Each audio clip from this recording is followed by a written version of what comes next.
AGT live 24/7।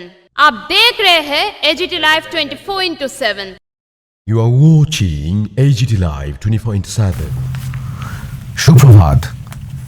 AGT Live 24/7 আপনারা সবাই স্বাগত। আজ অর্থাৎ 28শে ডিসেম্বর 2025 ইংরেজি রবিবার এবং বাংলা 12ই পৌষ 1432 আপনাদের কাছে আমি হাজির আজকের ফরিয়াদ পত্রিকাটি নিয়ে। দেখে নেব আজকের ফরিয়াদ পত্রিকার প্রথম পাতা কি কি সংবাদ শিরোনাম ও বিস্তারিত সংবাদ রয়েছে। প্রথম পাতায় রয়েছে চিরনিদ্রায় জননেতা, অশ্রুসিক্ত নয়নে বিশ্ববন্ধুকে শেষ বিদায় জানালো জনতা।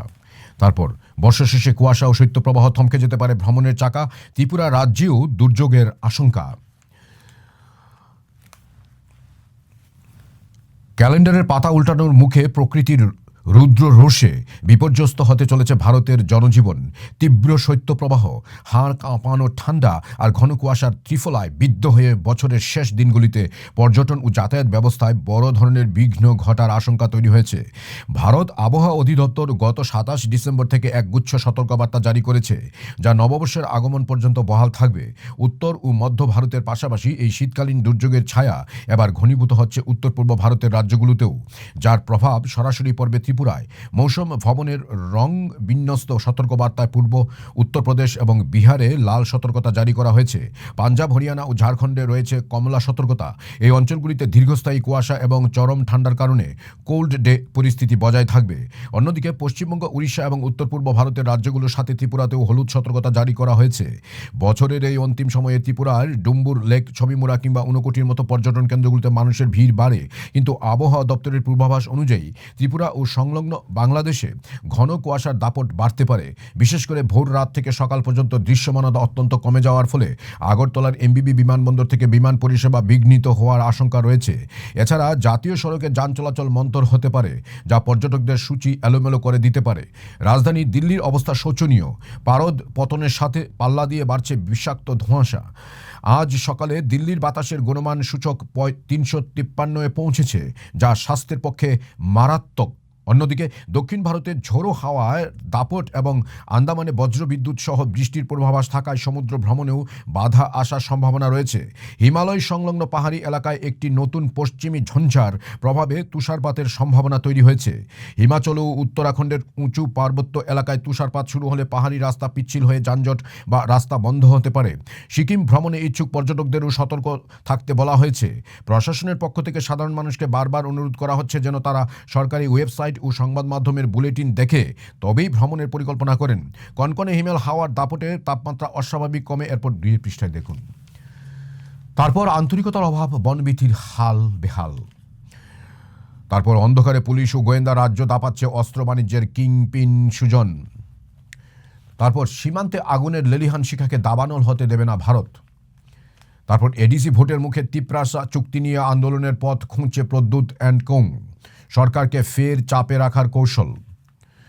তারপর এডিসিতে লুটতরাজ, ব্যাংক থেকে টাকা তোলার হিড়িক, 270 সচিব দিয়ে চলছে 587টি ভিলেজ কমিটি।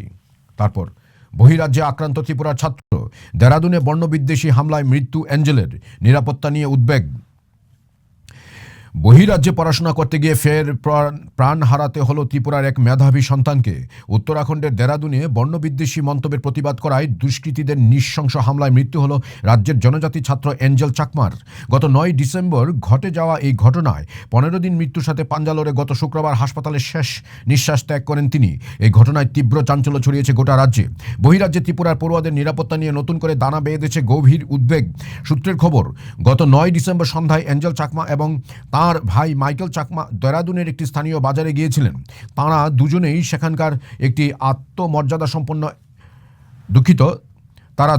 সেখানকার একটি বিশ্ববিদ্যালয়ে উচ্চশিক্ষারত ছিলেন। বাজারে কিছু স্থানীয় যুবক হঠাৎই তাঁদের লক্ষ্য করে জাতিগত বিদ্বেষমূলক মন্তব্য ও গালিগালাজ শুরু করে বলে অভিযোগ। আত্মমর্যাদা সম্পন্ন অ্যাঞ্জেল এর প্রতিবাদ জানালে পরিস্থিতি উত্তপ্ত হয়ে ওঠে। অভিযোগ, প্রতিবাদ করায় উত্তেজিত হয়ে ওই যুবকরা ধারালো অস্ত্র নিয়ে 2 ভাইয়ের উপর ঝাঁপিয়ে পড়ে দুষ্কৃতীদের ধারালো অস্ত্রের আঘাতে অ্যাঞ্জেল গুরুতর জখম হন তাঁর ভাই মাইকেলও। আশঙ্কাজনক অবস্থায় অ্যাঞ্জেলকে স্থানীয় হাসপাতালে ভর্তি করা হয়। দীর্ঘ 15 দিন চিকিৎসাধীন থাকার পর অবশেষে শুক্রবার লড়াই থামে তাঁর। পুলিশ এই ঘটনায় এখনও পর্যন্ত 5 জনকে গ্রেফতার করেছে। এই ঘটনা কোনো বিচ্ছিন্ন বিষয় নয়। গত কয়েক মাসে বেঙ্গালুরু, চেন্নাই বা দিল্লির মতো শহরে ত্রিপুরার একাধিক ছাত্রছাত্রী নিগ্রহের শিকার। এরপর 7 পৃষ্ঠা দেখুন। আজকের ফরিয়াদ দ্বিতীয় পাতায় কি কি সংবাদ শিরোনাম ও বিস্তারিত সংবাদ দেখা যাক।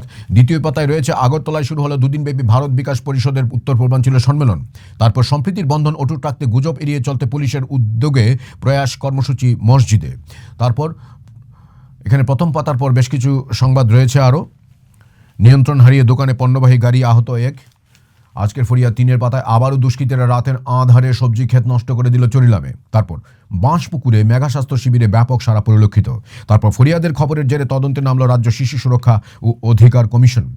তারপর অঙ্কনে জাতীয় পুরস্কার ঋদ্ধিতার পুরো গ্রাম জুড়ে খুশির জোয়ার। তারপর পূর্ব মেঘ পাবলিকেশনের 17টি বই প্রকাশ ও সম্মাননা প্রদান অনুষ্ঠান সম্পন্ন।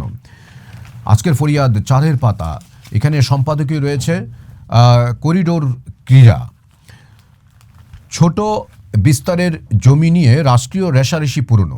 কেবল ফিলিস্তিন ইসরায়েল নয়, ইউরোপে, আমেরিকায় আর বিশ্বের বিভিন্ন এলাকায় চীন সমুদ্রে ছোট পরিসরের ভূমি নিয়ে সমস্যা আছে। কিছু কিছু ক্ষেত্রে মনুষ্য নির্মিত খাল নিয়েও সমস্যা হয়েছে। সে পানামা হোক কি সুয়েজ, গাজার ভূমিখণ্ড নিয়ে যে যুদ্ধ তার যেন সুরাহা নেই। হিমালয় বেষ্টিত ভারতের ঐতিহাসিকভাবে গিরিপথ নিয়ে সমস্যা ছিল, আলোচিত না হলেও ভুটান ও নেপালের সঙ্গে সমস্যা আছে চীনের সঙ্গেও, ছিল না বাংলাদেশের সঙ্গে। সেক্ষেত্রে সমস্যা ছিল দেশহীন চর নিয়ে।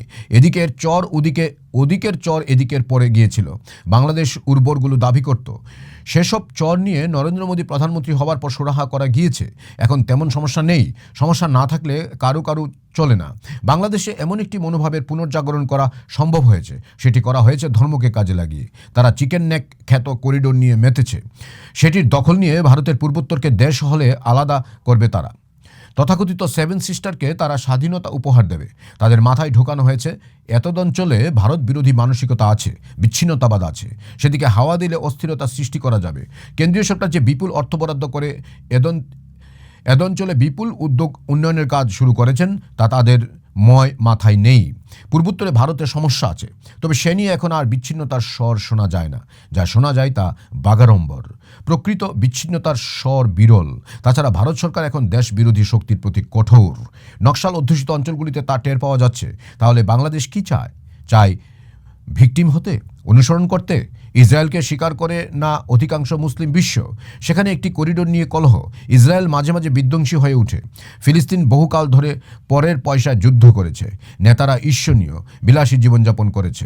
এখন বাংলাদেশে অনুরূপ একটি অশান্তি তৈরি করে ইসলাম বিশ্ব থেকে জাকাত আনতে চায়।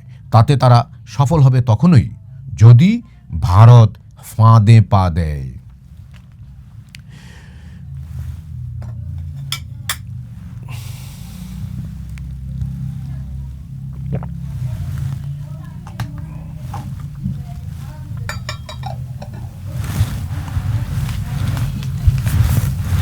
তারপর হেসেল হট রেসিপি ঝুমা সাহার লেখা। তারপর একটি বটবৃক্ষ ভূপাতিত হয়ে পড়ল, সমর চক্রবর্তীর লেখা। তারপর পদ্ধতিগত ভুল। তারপর এখানে পাঠকের অভিমত রয়েছে, বিজ্ঞাপনের বহর ইত্যাদি। আজকের ফরিয়াদ 5 পাতা, সোনামুড়া 81তম জনশিক্ষা দিবস। তারপর সাংবাদিকের মাতৃবিয়োগ। তারপর ধলাই জেলায় জল সংরক্ষণে জলাধার তৈরি সেমিনার। তারপর ধর্মনগরে ছাদ কেটে উষা হার্ডওয়ার্সের হানা, পুলিশের নৈশকালীন নিরাপত্তা নিয়ে প্রশ্ন। তারপর কৈলাসহরের নেতাজি শিক্ষা নিকেতনে 25 বছর পূর্তি। তারপর বিশ্রামগঞ্জে জনশিক্ষা দিবস। তারপর রাষ্ট্রীয় শোকের মধ্যেই খোয়াই থানায় আনন্দ ঘন পিকনিক। তারপর কৈলাসহরে গোরক্ষনাথ মন্দিরের শিলান্যাস। আজকের ফরিয়াদ 6 পাতা, মাঠের খবর। 5 দিনের টেস্টে 2 দিনে শেষ করে দিল ইংল্যান্ডের ক্রিকেটাররা। তারপর টেস্ট হেরে মেলবোর্নের পিচকে দায়ী করলেন অসি অধিনায়ক। তারপর টি-20 ক্রিকেটে বিশ্বসেরা অধিনায়কের আসনে হরমনপ্রীত। তারপর বাংলাদেশি ক্রিকেটার নিয়ে ক্ষোভ। তারপর আজ হোটেলেই জিম করবে ক্রিকেটাররা। ব্যাট বলের যোগাযোগ ছাড়াই খেলতে হবে 3য় ম্যাচ। তারপর তামিলনাড়ু ম্যাচের আগে আজ প্রস্তুতি সারবে ত্রিপুরা অনূর্ধ্ব 16 বিজয় মার্চেন্ট ট্রফি। তারপর এপিজে আব্দুল কালাম ক্রিকেট আসর বসছে বিশালগড়ে। তারপর বিরাট রোহিত নিয়ে গম্ভীরের পরিকল্পনা চূড়ান্তই ফ্লপ করলো। তারপর নিজেকে ম্যাচে রাখতে চাইছেন বিরাট কোহলি। তারপর উদয়পুরে জয়ী খিলপাড়া কোচিং। তারপর শান্তনুর অনবদ্য অপরাজিত শতক। তারপর সিনিয়র ক্রিকেটে জয়পুর। তারপর ব্যর্থ স্মৃতি। আজকের ফরিয়াদ 7 পাতা। এখানে 8 পাতার পর বেশ কিছু সংবাদ রয়েছে এবং প্রথম পাতার পরও বেশ কিছু সংবাদ রয়েছে। আজকের ফরিয়াদ শেষের পাতা। সংখ্যালঘুদের উপর অত্যাচারের প্রতিবাদ, মোহনপুরে বাংলাদেশি গ্যাস বুলেট আটক। তারপর পুরনো পেনশন প্রকল্প চান জিপিএটি নেতৃত্ব। তারপর পাম অয়েল চাষে মাটির ক্ষতি, মালিক পক্ষকে 15 দিনের আলটিমেটাম মজদুর সংঘের। তারপর স্বঘোষিত মাতব্বরদের উন্মত্ততা, মহিলাকে প্রকাশ্যে মারধর, জুতোর মালা পরিয়ে প্যারেড। তারপর ব্যাপরিয়া গতির বালি, রাজপথ ভাসল জননীর রক্তে। তারপর গ্রামীণ ব্যাংকের সুবর্ণ জয়ন্তী, অর্থনীতি সুরক্ষা অধিকার বিষয়ক সেমিনার। তারপর বিলম্ব নীতি, কৃষক কুলের উৎপাদনে নেতিবাচক প্রভাব। তারপর 81তম জনশিক্ষা দিবস, রাজ্যের চেতনা বিকাশে জনশিক্ষা আন্দোলনের বিকল্প নেই, জিতেন্দ্র। তারপর জিরানিয়া ফেন্সি ডিল আটক মামলা, উত্তরপ্রদেশের কুখ্যাত ফেন্সি ডিলার দ্বীপ এখনও অধরা। তারপর পাহাড় নির্বাচন, সক্রিয় পাতালকন্যার সংগঠনও। তারপর এসটিজিটি প্রার্থীদের জন্য বিনামূল্যে মক টেস্ট ও সেমিনার ক্লাস স্কুল অফ সায়েন্সের। আজকের ফরিয়াদ পাঠ এখানেই সমাপ্ত। আমার সঙ্গে থাকার জন্য আপনাদের সবাইকে ধন্যবাদ। দেখতে থাকুন AGT live 24/7 YouTube, Facebook, WhatsApp এবং ইনস্টাগ্রামে। সবাইকে আবারও বিলম্বিত বড়দিনের আন্তরিক প্রীতি ও শুভেচ্ছা জানিয়ে এখানেই সমাপ্ত করছি। নমস্কার, যতন হামবাই, খুলুমখা। ये न्यूज कंटेंट देखने के लिए शुक्रिया। अगर आपका कोई सुझाव है तो हमें कमेंट कीजिए, सब्सक्राइब कीजिए AGT live 24/7। Thanks for watching AGT Live 24/7.